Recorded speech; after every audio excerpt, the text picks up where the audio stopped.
Voxmakers. Ça me manque, n'empêche, ce petit jingle. J'aimais bien ce petit jingle. On va revenir dans la sphère des Voxmakers en la personne de GPM Show. Pour ceux qui ne connaissent pas GPM Show, c'est tout simplement le monteur de Hermite Moderne et, je crois, de MJ Fermella. Bref, il est en colocation avec eux. Et il se fait à son tour call-out. Bah tiens. Et on va lire ce thread.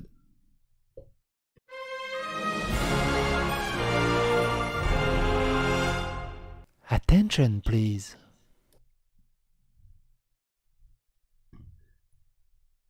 Le thread posté par une certaine Nomimi qui dit « Bonjour, je ne tweete plus vraiment en français, mais en l'occurrence c'est nécessaire, car je souhaiterais call out GPM Show, connu dans la sphère YouTube, et comme monteur d'Hermite Moderne en toute honnêteté, partiellement par rancune personnelle, mais aussi pour témoigner à de futures potentielles victimes de ces actes d'abus émotionnels et sexuels envers moi, ainsi que, je ne m'étalerai pas beaucoup à ce sujet, car je ne connais pas et ne suis pas en contact avec la personne, mais il me semble nécessaire pour comprendre le personnage d'évoquer la transphobie. Alors, j'ai un tout petit passif avec GPM Show. Forcément, comme j'ai fait des vidéos un petit peu critiques envers MJ Fermella et Hermite Moderne, il m'était tombé dessus à un moment donné sur Twitter. Et il m'a pas lâché pendant un bon moment. J'ai jamais vraiment interagi avec lui et je sais même plus si je l'ai bloqué ou pas. Je crois pas. Mais il m'a lâché au bout d'un moment. Ou j'ai arrêté d'y faire attention, je sais plus. Ironiquement, il me reprochait d'être raciste, transphobie, enfin vous savez le package habituel de la gauche internet. Donc très souvent, comme on voit, ces gens-là, ils font juste beaucoup de projections au final. D'évoquer la transphobie et le fétichisme crade dont il a fait preuve concernant son ex. Tout a commencé il y a environ 2 ans. Lorsqu'une amie commune a mis fin à ses jours, il a alors demandé à un de mes amis où et quand se passerait l'enterrement, ce qui lui a été refusé sur base d'accusations de transphobie pour mes amis le connaissant. Sachant l'affection que mon ami lui portait malgré tout, j'ai demandé à ce qu'il puisse y assister. On m'a alors chargé d'établir les conditions de sa venue avec lui. C'est là qu'ont commencé nos interactions. Au début, il ne faisait que me remercier de ma gentillesse, ce qui ne me choquait évidemment pas. Puis à la suite de l'enterrement, moi, ainsi que 2 autres amis, qui n'avaient pas de raison de le détester, l'ont invité à passer une soirée à Rennes, où rien de notable ne s'était passé. C'est suite à cette soirée que tout se concrétise. Il se met à m'envoyer beaucoup de messages, remplis de compliments, de me dire que je suis une incroyable personne. Étant borderline et en deuil de 3 personnes qui m'étaient les plus chères, j'ai vite cédé à cette démonstration d'affection. À me construire une image idéalisée de la personne. Mais qu'est-ce que j'ai avec ma gorge? Désolé. C'est compliqué, hein. C'est compliqué le pollen, c'est compliqué le printemps. Une image idéalisée de la personne et cela a vite évolué en flirt. Draguer pendant un enterrement, c'est ouf. Très vite, lorsque j'ai vu l'escalade de nos échanges, je lui ai confié que j'étais asexuel, car j'ai eu de nombreux traumas, ce à quoi il n'a tout d'abord pas montré beaucoup de réactions, mais c'est important à savoir pour la suite. Si je dis pas de bêtises, asexuel, c'est que ceux qui ne ressentent aucun désir sexuel, tout simplement, point. Il me semble que c'est ça, hein, je dis pas de conneries. Au bout de 2 semaines de flirt, il m'invite à rentrer chez lui, ce que j'accepte et organise assez vite. Voilà le début, tout se passe assez bien, on discute, on rigole, et on finit par faire des câlins. Puis d'un coup, il me dit « Ah, mais un jour, on habitera ensemble, hein ?» Au bout de 2 semaines de flirt, je suis un peu mal à l'aise, mais j'ai décidé de ne pas juger, étant moi-même très extrême dans mes émotions. Je lui dis « Oui, peut-être » et écarte le sujet. Mais très vite dans notre relation, cela évoluera en la mention à répétition que tous tes amis sont toxiques, tu ferais mieux de tout quitter pour vivre avec moi. T'imagines? T'as une copine, hey, tu veux qu'on vive ensemble? J'habite dans une coloc. Avec un mec en peignoir et un mec au marteau. Mais attention, il a un gros marteau. Tout en faisant tout pour que je ne me rapproche pas de mes amis, prétextant vouloir passer des moments intimes, avec moi, ce qui m'apparaît avec le recul évident comme une tentative de m'isoler pour avoir une meilleure emprise pour moi. Lors de cette première soirée, suite à environ 1 heure de câlin, il se met à témoigner de manière très claire qu'il est stimulé sexuellement. Alors normalement, 1 heure de câlin, c'est comme ça. Bon, après, il est honnête. Encore une fois, je ne me sens pas à l'aise, mais rien de criminel jusque-là. Puis il répète plusieurs fois. Bah, pourquoi tu fais pas le premier pas? Ce qui fait escalader mon angoisse, jusqu'à ce que je lui dise, je t'avais prévenu, j'ai des traumas et je suis asexuel. Du coup, la sexualité n'empêche pas de faire des câlins. C'est intéressant à savoir aussi. Il commence par me dire, bon d'accord, on fait juste des câlins alors. Continue à se montrer très horny et me dit des choses du genre, j'ai envie de toi. Jusqu'à ce que je lui remette une crampe et qu'il me fasse alors le pire chantage que j'ai subi de ma vie. Il commence à se frapper très fort à répétition en gueulant « Je suis une merde! Je suis une merde! Je suis une merde !» etc. Moi, ça me fait flipper. À ce moment-là, t'aurais dû sortir le téléphone en fait pour filmer. J'essaie de le rassurer en étant à moitié tétanisé après 15 longues minutes de ça. Il se calme et qu'est-ce qu'il me dit? Il prend des yeux de chien battu et me dit « Mais un jour, on va coucher ensemble, hein ?» Moi, je suis mentalement à bout. Je veux juste que ça s'arrête. Je lui dis « Oui, oui. Est-ce qu'on peut dormir maintenant ?» Et en effet, enfin, ça s'arrête. Sauf que c'est le spectacle auquel j'aurai droit une fois, tous les soirs, pendant 3-4 week-ends où je lui rends visite. À chaque fois, je suis terrifié, et en plus, c'est à moi de prendre toute la charge émotionnelle. Je commence à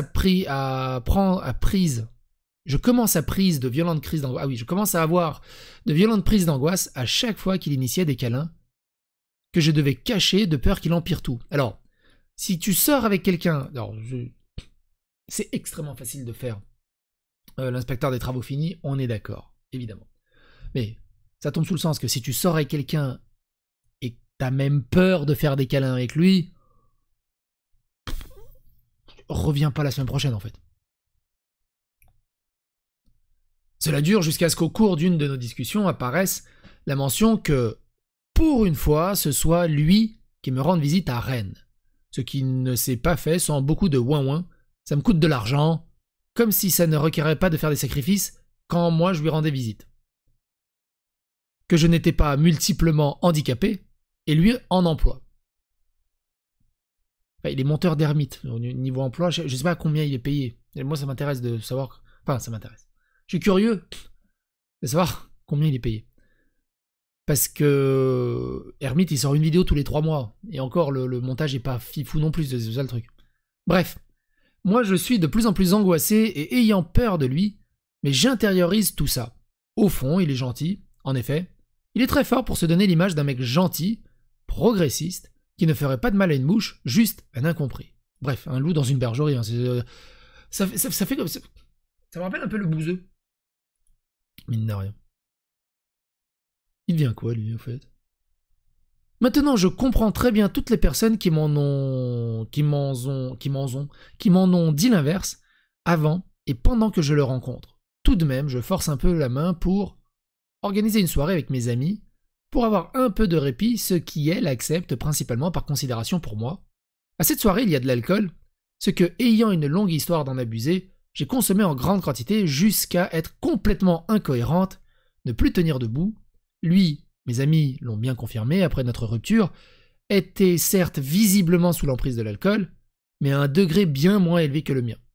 Dès qu'elles furent parties, je n'ai pas beaucoup de souvenirs de cette soirée, mais ces avances sexuelles répétées et insistantes résonnent toujours parfois dans ma tête, que je lui ai à chaque fois refusé, disent oui, on couche alors ensemble, encore aujourd'hui,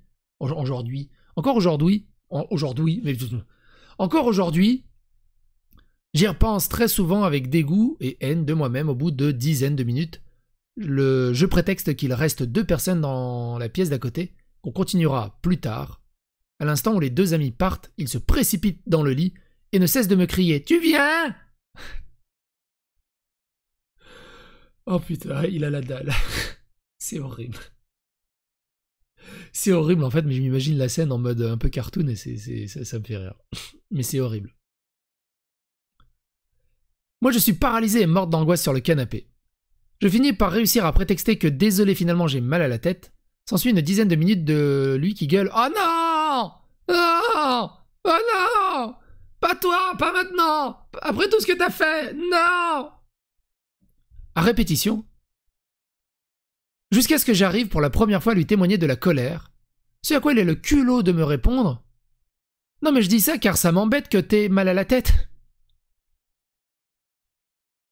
Moi je n'ose insister, on finit par s'endormir suite à cela. À chacune de mes rencontres, il commencera à insister pour qu'on consomme de l'alcool fort. Lorsque je lui confronte lorsque je lui y confronta après notre rupture, il osa me dire « Ah non mais quand on était ensemble, je voulais en parler qu'on avait un problème avec l'alcool. » Mon œil, sale connard. Ça arrivait toujours de ton initiative et uniquement après que ça m'ait poussé à coucher avec toi, détraqué sexuel. Ah bah du coup ils ont couché ensemble alors. Plusieurs fois du coup. Durant la soirée mentionnée précédemment, et dans le contexte, et je crois qu'il avait mal au crâne, et dans le contexte, je lui avais dit, par le passé, que s'il voulait baiser, il pouvait aller voir ailleurs, moi je m'en fous. Il m'a d'abord dit, non, je suis trop fidèle. Mais vous vous en doutez, c'était un mensonge. Il m'a sorti cette énorme dinguerie. Je vais sur des sites de rencontres, je sais pas, genre Geek Me More, j'imagine, mais j'arrive pas à baiser, car je suis trop féminin.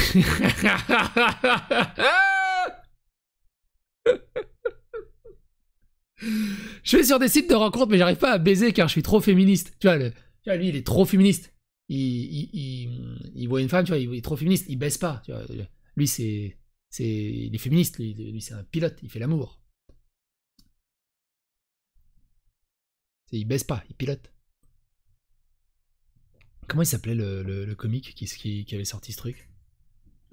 Merde, c'est quoi là? J'ai oublié. Si vous avez la ref, n'hésitez pas. Je ne baisse pas, je vais sur des cils. Elle est incroyable. Ou peut-être parce que t'es une merde perverse. J'ai des pulsions violentes qui montent à me replonger là-dedans, en dehors des pensées intrusives et crises d'angoisse en tout cas. C'est comme ça qu'il a abusé, et réessayé à plusieurs reprises d'abuser de moi. J'en viens maintenant à son ex, homme trans. Ah oui, mais en fait, il sort. Mais alors, j'ai pas compris. Nomimi, elle est trans ou pas? Ah non, elle est juste asexuelle. Elle est pas trans. Bah, je crois, je sais plus. Bah si, du coup, elle est trans. Bah si, du coup, je sais pas. Homme trans dont il n'a cessé de se servir pour montrer... Alors, attends. J'en viens maintenant à mon ex. Ah non, c'est pas l'ex de GPM Show, autant pour moi. C'est l'ex de Nomimi.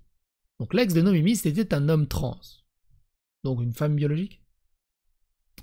Dont il n'a cesse de se servir pour montrer son supposé progressisme, tout en n'ayant pas été une seule fois capable de le genrer correctement, et sans semble en montrer le moindre remords. C'est rigolo quand je me rappelle de tous les tweets où il m'a cassé les couilles en me traitant de transphobe, d'insultes et de tout le bazar, et pendant la défense de MJ et tout le bazar. C'est rigolo. Mentionnant sans cesse qu'il avait peur de se faire call out par lui et que ça ruine son image publique. Chose plus que suspicieuse à dire quand on n'en a rien à se reprocher. C'est pour ça aussi que ces gens-là passent leur temps à jeter des soupçons sur tout le monde et à s'occuper de la vie de tout le monde, parce que leur vie, c'est un désastre. Voilà, maintenant que j'ai raconté tout ça, j'ai fortement envie de crever, donc je vais partir en vocal avec des amis. Mais merci de relayer ce thread, que je fais surtout car je sais qu'il y a une certaine notoriété, et que je sais à quel point il est fort pour se poser en victime, en toutes circonstances, pour mettre les gens de son côté. Je n'ose pas imaginer toutes les horreurs qu'il a pu faire par le passé. J'invite les personnes le souhaitant à me faire part de leur propre témoignage, que selon votre volonté je partagerai ou pas. Et si oui, anonymement bien sûr. Merci à toutes les personnes qui m'ont lu. Je rajoute que ça a été très dur pendant longtemps pour moi de réussir à me livrer concernant toutes ces choses, car il ne cessait de me dire « Si un jour on se sépare, j'espère que tu auras la maturité de ne pas me call out, que tu en parleras seulement en privé », à tel point que j'ai fini par l'intérioriser. Je refais mon tweet car la personne screen s'est excusée, mais vraiment n'ayez pas l'indécence d'aller mentionner les dégénérés à la psychodélique, alors je suis détesté aussi évidemment, mais Moi, je m'en fous que les victimes me détestent. Ce qui m'intéresse, c'est de partager leurs témoignages, leurs douleurs, et de faire passer le message, en fait, parce que c'est ce qu'ils veulent. Donc, il faut pas aller mentionner les dégénérés comme Psychodélique, Thomas Sirix, même Thomas Sirix, ok, d'accord, ou des journalistes douteux, qui ne font qu'instrumentaliser ce que beaucoup de personnes ont pu subir d'influenceurs, tu vois. Donc, GPM Show, ok, c'est un dégénéré, elle le call out, elle met en garde les call out, mais faut surtout pas avoir l'indécence de mentionner des dégénérés comme Thomas Sirix et Psychodélique, c'est-à-dire des mecs qui ont rien fait, en fait, des mecs qui ont rien fait, qui ont toujours été respectueux avec tout le monde. Mais du coup, quand même moins de valeur, tu vois, que des transphobes, que des mecs qui leur disent, qui leur font du chantage au sexe. C'est hallucinant. C'est super rigolo à chaque fois. C'est incroyable. Enfin bon, bref, on va pas s'arrêter là-dessus. Ou des journalistes douteux qui ne font qu'instrumentaliser ce que beaucoup de personnes ont pu subir d'influenceurs. Tu sais, pareil, ça, plusieurs fois, on m'a dit, on m'a même insulté. C'est-à-dire que une victime fait un trade, elle dit partagez-le autour de vous, je veux que cette personne, tout le monde soit au courant de cette personne. Je partage le trade, j'en fais une vidéo. Ce connard de Psychodélique, il utilise ce que j'ai subi pour faire pourquoi il partage moi.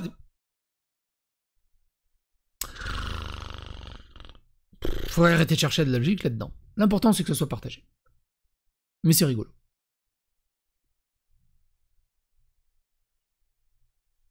Doutes qui ne font qu'instrumentaliser ce que beaucoup de personnes ont pu subir d'influenceurs divers, qui s'en foutent royalement des victimes et ne font ça que pour leur gain personnel, leur petite vengeance ou le buzz. Et derrière, il y a leur communauté bourrée de gens affreux qui se disent super, une nouvelle victime, je vais pouvoir faire lancer une nouvelle vague de harcèlement éthique, juste parce que ça les amuse. Bref. Nomimi, pareil, hein. Fait beaucoup de projections. Et c'est d'une tristesse absolue. C'est là que tu vois quand même que le milieu entier... Il y a un gros problème dans le milieu entier. On va voir un peu les citations. Mine de rien. Ce mec forçait dans mes MP 10 000 ans H24 sur toutes les plateformes possibles. Vraiment, faites gaffe, rien qu'au forcing, ça pue. Lisez, c'est important. Je mute le trade car ma santé mentale encaisse mal de le voir remonter toutes les quelques minutes, mais merci infiniment à toutes les personnes qui m'ont laissé le message de soutien, gentillesse et m'ont dit de croire. C'est ça qui est très dur aussi quand t'es victime et que tu veux pas parler de cette histoire, mais que tu fais un trade quand même pour en parler de cette histoire, et forcément tout le monde va en parler de cette histoire, et forcément toi tu vas revenir à non-stop dedans. C'est très compliqué. La meilleure façon, je pense que la meilleure chose c'est juste de se couper des réseaux une fois qu'on a sorti le trade. Si vous aviez encore une once de naïveté vis-à-vis de GPM, non seulement vous avez ce trade, mais je me fais une joie d'apporter ma pierre à l'édifice. Moi, j'ai aucune joie à partager ce genre d'histoire. Hein. C'est juste qu'il faut mettre les gens au courant, en fait. On est purement dans du journalisme, dans le porte-voix de la mise en avant de victimes. J'ai des gens dans ma tweetlist qui suivent. Je retweet ça pour que vous soyez au courant et agissiez en conséquence. Je me demandais bien pourquoi il avait rien à dire sur l'affaire Tsubomi, tiens, bah oui, tiens. Évoquant seulement le côté foirage, mais pas celui arnaque. Pour avoir pu légèrement fréquenter le personnage et avoir eu des échos de son comportement, ça ne m'étonne pas, hélas, gros soutien. Bizarrement, connaissant le personnage et ayant eu un passif avec lui, ça ne m'étonne pas trop. J'envoie tout mon soutien à la personne ayant écrit ce trade et j'espère ne plus voir ce genre de choses se dérouler à nouveau avec cet énergumène. Je repartage ici ce témoignage après l'avoir malencontreusement relayé d'une façon dont la victime n'approuve pas. Partagez un maximum et surtout évoquez les victimes. Un grand courage à toi, tu as mon soutien MP ouvert si besoin, pareil Nomimi, un grand courage à toi. Je sais que tu me détestes. Peut-être même plus que GPM, mais grand courage à toi, hein, je t'en tiens par rigueur. Bon bah j'invite tous mes mutus à unfollow GPM évidemment, c'est de la folie pure à ce niveau de manipulation. Encore un témoignage sur les proches des ex-Voxmakers, n'hésitez pas à relayer. Lisez, c'est important, de mon côté je vais unfollow ce type, je les call des années à l'avance, hop. Grosse merde, sick thérapie, sale chien. Des gens jeunes et matures, il y en a. Ah oui, il répondait à quelqu'un, GPM, il disait des gens jeunes et matures, il y en a. Il m'a sorti des trucs. Est-ce que je pourrais retrouver... Attends, je vais essayer de retrouver juste pour le fun. Je crois que j'avais screen des trucs à l'époque, mais ça remonte à tellement longtemps. Oh, c'est tout au fond de ma tête. Attends, je vais voir si je trouve quelque chose. Si je trouve rien, c'est pas grave. Mais je... Oh, si. Attends, fais voir.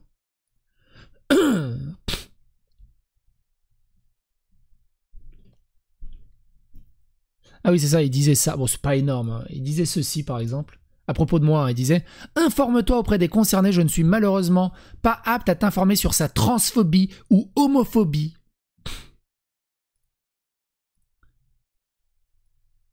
Il me disait aussi « C'est une merde transphobe et homophobe. C'est tout. » Sans déconner, le mec est transphobe et homophobe par moment, mais il a tellement sucé la queue de youtubeur pour le buzz qu'il aurait pu être une porn star de la catégorie gay. Aucun regret bien fait pour sa gueule. Et derrière, il faisait des choses comme ça. Et très souvent, hein, ceux qui m'insultent et insultent d'autres personnes sur ces bails-là, sur il faut respecter les femmes et tout, bah voilà ce que ça donne derrière. Tout simplement. C'est rigolo. Bref. Et vous, qu'est-ce que vous en pensez? N'hésitez pas à donner votre avis, votre opinion dans les commentaires. N'hésitez pas à faire glisser l'algorithme de YouTube. Et à bientôt pour d'autres aventures.